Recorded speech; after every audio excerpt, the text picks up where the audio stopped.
I was the younger of the two siblings. I'm going to go as chronologically as possible so you have the full details available. My brother, Henry, was always the golden child in the family. Growing up he could do no wrong. Some of the more obvious display of favoritism towards him were when he got bad grades in school. My parents used to cheer him up and work with him to improve his grades, while I always got the "I'm so disappointed with this result" treatment, even though I had managed to secure a decent score. Or like for his high school graduation, he got a new car, and a big party, and for mine I got the equivalent of $500 and a pat on the back. He wasn't a bad brother, but most of the time we always did our own thing. I didn't complain much, but I felt I had to move out and explore things on my own as well. For the next few years, I went to college in a different city, and in 5 years got my MBA. I managed to land a job back in my home city. During this time, my contact with the family was minimal except for the birthdays and visiting them during the holidays. My brother was never the brightest of the bunch, since he barely managed to get through high school. He dropped out of college and my parents helped him set up a small shop dealing in hardware so he could get off his feet. I was happy for him, but I had my own life. I also had a girlfriend, Jenny, who I met in college and was from the same city. When we returned back home we moved in together. She was also able to find a job soon enough and we started to focus on our lives and each other. It was during the holidays of 2006 when I introduced my family to her. They were surprisingly warm and receptive towards her and also made me feel more love than I had experienced in the past 22 years of my life. I noticed my brother was looking at her during that entire gathering but thought nothing of it. Since then, he started frequenting my apartment a bit too often.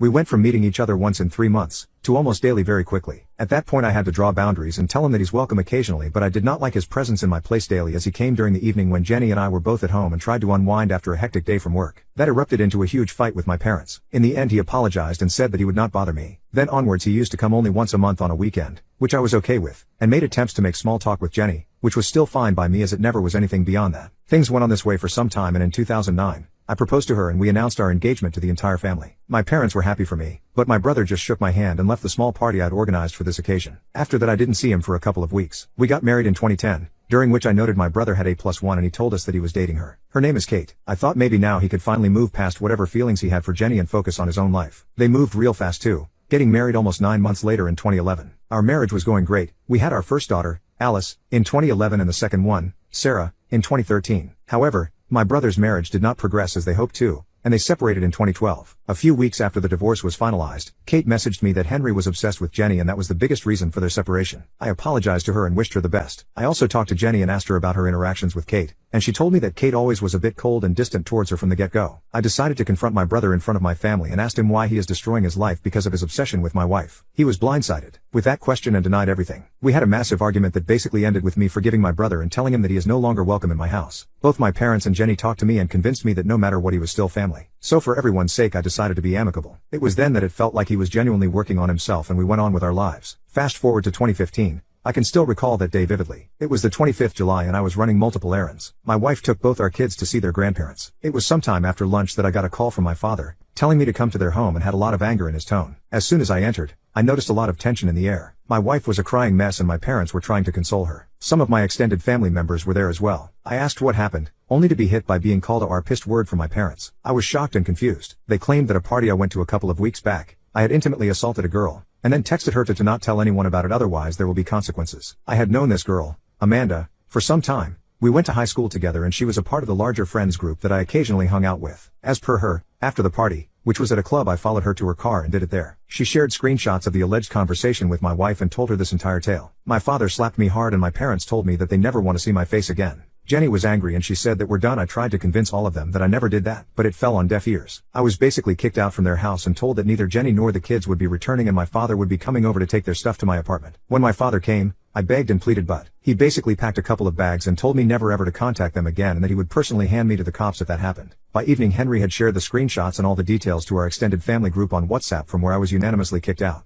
Part 2. My brother framed me for intimate assault, but now the truth is out. The next few days, I even had people from my friend group calling me to say they were disgusted with me and never to contact them again. I was a mess during that time. I couldn't eat, I couldn't sleep, I couldn't even properly work. My boss also heard the rumors going around but couldn't do much until he saw some police action against me. He advised me that I leave the organization on my own to keep my record intact and that he would ensure that I don't have to even serve my notice period. I tried to argue the case, but he told me that if the cops come knocking on my door, he would be kicked out anyways, and in such a scenario and the gravity of the case meant I won't get severance and my record will be tarnished. I grudgingly agreed to his request and I left the organization in the next few days. In mid-August, while I was still wallowing in my misery, I received 2 documents from the court, One was a letter of disownment and the other were divorce papers. I was quite intoxicated, but I went to my parents' place anyways, only for my brother to come and beat me up and tell me that I was a disgrace to the family and it was good that I was disowned. I had blood coming out of my face by the time he was done with me and barely able to stand. My parents and my wife looked at me from afar but did nothing. I managed to get myself up after some time, a crying mess, and realized that I had lost everything and everyone I knew. I stayed holed up in my apartment for the duration of the divorce. It went as amicably as it could. As I was jobless, plus my now ex-parents stated they would pay for the child, I didn't have to pay child support or any alimony. By January 2016 I was divorced, but trying to pick up the pieces that was once my life was hard. During this time, I also felt like confronting Amanda, but the more I thought about it the more I realized it could have made matters worse for me due to the women-centric laws in my country meant one phone call and I would be looking at 5 to 6 years in jail. In February 2016, I got into a major accident and spent a good part of 5 weeks in recovery. The staff told me that they contacted my emergency number, which was still Jenny at that point, and she hung up and no one showed. Once I recovered, I realized that I had spent a good part of my savings and I needed to get back on my feet, if not for anything else, to have a roof over my head. However, I realized that I won't be able to do anything in the place I was at. So I sold all my furniture, paid my remaining dues for the rented accommodation and decided to start from scratch in a different place. I moved to a city 2 hours away and tried to get a job, for some time but to no avail. I also used to drink myself silly and thoughts of offing myself were recurring. Waking up after seeing a nightmare to a cold sweat almost became a norm. For 4 months, this went by, after which I ran into an old acquaintance, James, from college. He was the quiet kid during that time and didn't really talk to anyone, but seeing him after so many years was odd as he spotted me out from the crowd and called my name. We greeted each other and talked about our lives for a bit. I told him I was in the city looking for a job. He told me he had just quit and was planning on setting up a management consulting firm of his own. He then invited me to a drink later on where, after a lot of talking about our professional lives, he offered me an opportunity to work with him as he needed a couple of people who knew their stuff. At this point I thought I needed to work my ass off to get my mind off these thoughts. So I agreed, but I told him I wanted to meet him and his team and talk to them before we moved forward. 2 days later, he introduced me to another guy, Derek, and told me that currently it will be just the 3 of us going forward. I shook hands with Derek and told them that before they proceeded further, I had something to say. I then proceeded to spill the beans on everything that had happened to me during that time and how I was disowned and divorced because of it, with the tears coming through in between. James and Derek told me that they felt sorry for me, but also told me that if there was no criminal record on my person, then there would be no issue. I stated that the police never came to my house, and they were relieved. James did mention that to be on the safer side, he's going to ask someone to run a full background check, and I understood his position and agreed. During this time I was living in a rundown place that I rented to minimize my expenses. I waited patiently for 2 weeks but was still looking for jobs in other places in case things didn't work out. 2 weeks later, James called me and we met up later that day. He stated my record is clean of any intimate assault, and welcomed me to the team. After that I threw myself to my work and started therapy sessions. On the advice of Derek, I also joined a gym and vented a lot of my frustration on the punching bag and went from an average 70 kilograms to a buff 98 kilograms. Derek and I became gym brothers, and I basically looked at him as an older brother as he was essentially Henry's age. By the end of 2018, I had a good amount of control back in my life. The consulting firm took off and the money rolled in. I rented out a nice apartment in a decent neighborhood. The Band-Aid also came off to an extent, and I realized I needed to do some necessary steps to move on. I went to a courthouse and changed my last name officially on record. I adopted the last name of Derek after he and parents gave the go-ahead. They saw me as a nice guy and involved me in a lot of their family functions, including me being the best man for Derek's wedding, so this was a way of thanking them as well. Part 3. My brother framed me for intimate assault, but now the truth is out. I tried dating a bit, but it never worked out for me due to my emotional issues. Until I started dating Kim in 2019. She was half Korean and half Italian. I met her at a coffee place where I picked up my coffee and on occasion sat there. She used to work behind the counter. We saw each other only for the order, but once when Derek and I were there and he noticed that she was constantly looking at me, he told me that I should ask her out. I approached a bit hesitant and asked her out for drinks later that day. We had a nice date and she said that she hoped we could see each other again. I knew that this was going to go in the similar way my other dates went, which was basically I told them about my past and they ran off, and I never blamed any of them. However, the second time I took Kim for lunch, I decided to tell her before she moved ahead. I wanted to let her know of my past so she could make an informed choice. It was like she was blindsided. I told her that I never had and never could think about doing that to anyone, and I am still struggling to move on from the aftermath, and that she needs to know what she's getting into before we even think of going for any further dates. A couple of days later I got a call from Kim and she told me she wants to meet up. We met at the same coffee place where she worked and she told me that she trusts me and said that wants to give it a shot. At this point I was skeptical, and even cried a bit, because I couldn't believe that I could even find a bit of normalcy restored in my life. We went out for a few dates and really enjoyed each other's company, and it felt that I was finally able to start healing. I went on my first vacation after years with her to Europe and had a great time overall. When the virus hit in 2020, we remained in contact throughout over the phone and FaceTime. When things regained some level of normalcy in the latter half, she asked if she could move in with me and I agreed. She was let go from her coffee shop and was trying her luck with job hunting. She was an amazing cook, and that's when I suggested that maybe she can try and set up a place and get into the food business. By mid-2021,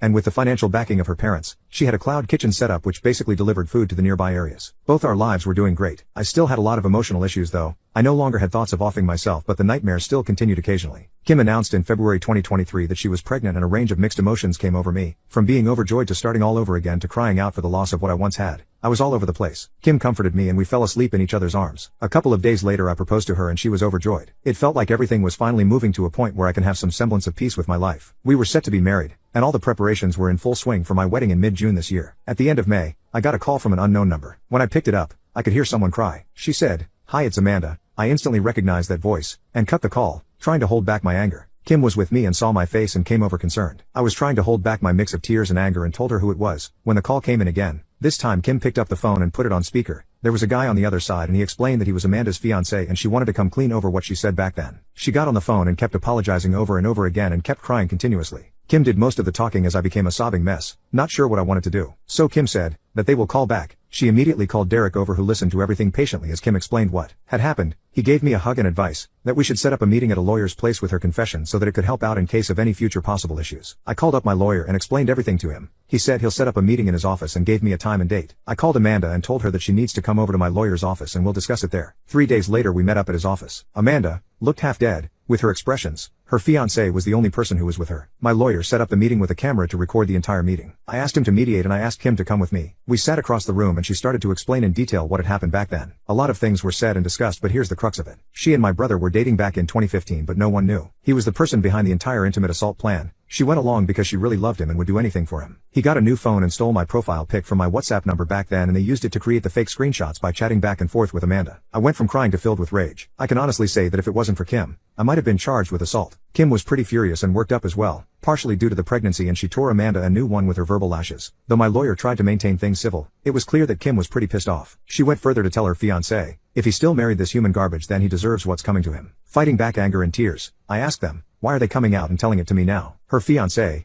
Mark, came forward and explained. He said that they were pretty intoxicated a couple of weeks back and she blurted out how she helped an ex destroy a marriage. That stuck with him, and after asking non-stop and pushing her, she finally came clean to him. It was then that he pushed her to own up to her mistakes if she wants peace in her life. Apparently after she helped Henry, he started becoming cold and distant with her and eventually broke off 6 months later. At that point she felt terrible but was too scared to come clean and spent a lot of time in therapy trying to work through her issues. Part 4. My brother framed me for intimate assault, but now the truth is out. After everything was laid out on the table, my lawyer stepped in and said, let's take a 30-minute break and meet back again. Amanda and Mark stepped out, and our lawyer discussed that if I want he can go after her and my brother for defamation. The evidence available is more than enough for me to do what I want. I was feeling a lot of rage, but I decided I didn't want this to spoil the wedding, and whatever I wanted to do would have to wait till after everything was done. I told Amanda that I will be in contact with her, but for now I don't want her telling anyone else. I didn't want any drama from my ex-family to impact my wedding. After that meeting Kim hugged me and told me that she was right in trusting her guts and now she feels like a weight has been lifted off her shoulders. I shared her sentiment. We had a small wedding with both James and Derek being the best man and a 3-week-long honeymoon covering Europe. It was an amazing time for both of us. Thankfully I was able to work through what I had heard, and Derek too suggested that I should put this on the back of my mind. It didn't spoil the honeymoon too much, though the nightmares were coming in more frequently than before during that time, and Kim was always there to support me. I also had a discussion with my therapist who told me that I will need to confront my ex-family sooner or later, if not for anything else, then for closure. After thinking a lot about all that had happened, I decided to reach out to Amanda in July and told her what she needed to do. I told her that I will be taking legal action based on her statement, but if she wants to not be screwed financially she needs to follow what I told her next. She needed to talk to Jenny alone and explain to her everything she told us back in the lawyer's office. She was crying while listening to me and told me that Mark left her. I told her that I wish I could feel sorry for her, but I don't. Then stated that karma hits everyone hard. It hits her and now it's coming for my brother. A couple of days later I received a text. It was from Jenny. In spite of being blocked, I had been sending her birthday wishes and wishes on both our daughter's birthday as well as holiday greetings over text. This was the first message I received in 8 years. She basically asked if we could talk. I didn't want to be alone when I was having this conversation, so I told her I will call her in a few hours. I reached home and was with Kim when the call took place. I could immediately hear Jenny sobbing uncontrollably for a while before she told me how sorry she was and how terrible she is feeling currently. I was somehow able to maintain my composure all this time. I told her that it hurt terribly knowing that she thought so little of me that she so easily fell into Henry's trap. I asked her about my girls. They said they are doing well, and then asked when did she meet Amanda. She said she met her 2 days ago. It took a lot of time to process how wrong she was, and quickly she moved away from me. She immediately brought it to the attention of my ex-parents and they were just as stunned. They all wanted to contact me, but she said she wants to connect first and apologize. I told her what she had done was beyond hurtful. I asked what had happened to the golden child. She stated that he's been kicked out of the house. I chuckled a bit. She told me she had married Henry a year after the divorce was finalized, as he was the one who supported her through this. And suddenly it all made sense. Looks like he never got over her. She told me that she has a daughter with him too. After the discussions,